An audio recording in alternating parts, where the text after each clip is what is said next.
નમસ્કાર, આપ જોઈ રહ્યા છો જેકેએસ ન્યૂઝ ગુજરાતી। વાત કરીએ તો Himmatnagar Shamlaji national highway number 8 પર રોડ ક્રોસ કરવા જતા આધેડનું મોત થતા ગામ લોકો ચક્કાજામ કરી પોલીસની ગાડી સળગાવી હતી। છેલ્લા 6 વર્ષથી નેશનલ હાઈવે નંબર 8 ના નવીનીકરણની કામગીરીએ 3 વર્ષમાં 6 લોકોનો ભોગ લીધો છે। ત્યારે સવારના 6 વાગે દૂધ ભરવા મંડળીમાં હાઈવે ક્રોસ કરીને જતા આધેડને ગામડી હાઈવે પર અજાણ્યા વાહન ચાલકે ટક્કર મારી હતી। તેમનું મોત નીપજ્યું હતું। ત્યારે છેલ્લા 3 વર્ષમાં 6ઠું મોત થતા ગામ લોકો ઉશ્કેરાયા હતા અને ગામ લોકો દ્વારા હાઈવે ચક્કાજામ કરવામાં આવ્યો હતો। એક તબક્કે નેશનલ હાઈવે નંબર 8 પર ગામડીથી છેક રાજેન્દ્રનગર અને બીજી તરફ હિંમતનગર એમ બંને તરફથી 10 થી 12 કિલોમીટર વાહનોની લાંબી લાઈનો લાગતા ગાભોઈ પોલીસ ઘટનાસ્થળે પહોંચી હતી, પરંતુ ઉશ્કેરાયેલા ગામ લોકોએ પોલીસ પર પથ્થરમારો કર્યો હતો અને ગાભોઈના પીએસઆઈની ગાડીને આગ ચાંપી હતી। તો સાથે પોલીસના અન્ય 3 વાહનોને પણ નુકસાન કર્યું હતું। પોલીસ પર પથ્થરમારો પણ કર્યો હતો। હાઈવે પર 3 જગ્યાએ ટાયર સળગાવવાના બનાવો પણ બન્યા હતા। વસ્તુની ગંભીરતા જોઈ સાબરકાંઠાના એલસીબી, સાબરકાંઠા એસઓજી અને જિલ્લા પોલીસ વડા સહિતના પોલીસ કાફલો ત્યાં ખડકી દેવામાં આવ્યો હતો। સવારના 6 વાગ્યાથી થયેલા ચક્કાજામમાં 39 કલાક સુધી રહ્યો હતો અને પોલીસે ટીયર ગેસના સેલ છોડતા મામલો બિચકાયો હતો, પરંતુ સમાજના અગ્રણીઓ અને અન્ય લોકો વચ્ચે પડતા આશરે છેલ્લે વૃદ્ધની લાશને સ્થાનિક લોકો ઉઠાવવા તૈયાર થયા હતા અને લાશને પીએમ માટે મોકલવામાં આવી હતી। 3.5 કલાક બાદ ટ્રાફિક જામ ખુલ્લો કરવામાં આવ્યો હતો। સાબરકાંઠા પોલીસે પણ લોકોની જે બ્રિજ બનાવવાની માંગ છે તેવી વાત ઉચ્ચ કક્ષાએ પહોંચાડવાની છે અને તંત્રનું ધ્યાન દોરવાની બાંયધરી આપી હતી। જેકેએસ ન્યૂઝ ગુજરાતી સાથે અશોક નાઈ, સાબરકાંઠા।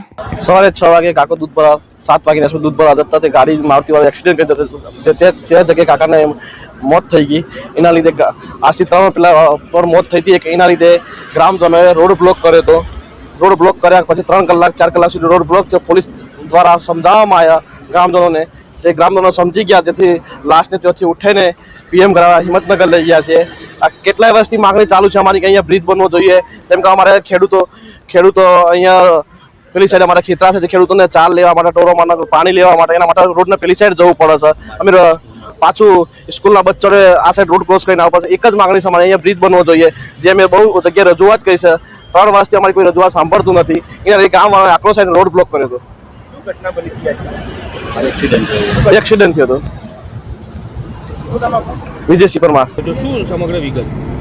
આજે સવારે 7:30 વાગ્યાના સુમારે ગામડી ગામના એક યુવાનનું અકસ્માતમાં મૃત્યુ થયું હતું અને આ ફેટલના કારણે ગ્રામજનો મુશ્કેલી જઈને રોડ ઉપર આવ્યા હતા અને રોડમાં તેમને આડેસો કરી લાકડા પાથરી અને રસ્તો બ્લોક કર્યો હતો। પોલીસે જ્યારે મેસેજ મળે ત્યારે પોલીસની લગભગ 3 ગાડીઓ અડધો કલાકમાં જગ્યા પર આવી ગઈ હતી। ટ્રાફિક જામ ટ્રાફિક ખોલવાનો પ્રયત્ન કરતાં એ લોકોએ પોલીસની ગાડી પર પણ પથ્થરમારો કર્યો હતો। પોલીસની ગાડીના કાચ તોડી નાખ્યા હતા અને એક ગાડીને સળગાઈ પણ નાખી છે। બાદમાં વધારાનો ફોર્સ મંગાવી અને હાલ તો રોડ ચાલુ કરી દીધો છે। અકસ્માતનો ગુનો દાખલ કરી અને એ પણ કાર્યવાહી ચાલુ છે। બાકી ટોળા વિરુદ્ધ પણ કાર્યવાહી કરીશું। શું ડિમાન્ડ હતી સ્થાનિક લોકોની, જેના કારણે આ રીતે વિરોધ કરવો પડ્યો? સ્થાનિક સાથે વાતચીત કરતા એવું કહે છે કે અમારે અહીંયા બ્રિજ મંજૂર થયેલો છે પણ કામ ચાલુ થતું નથી।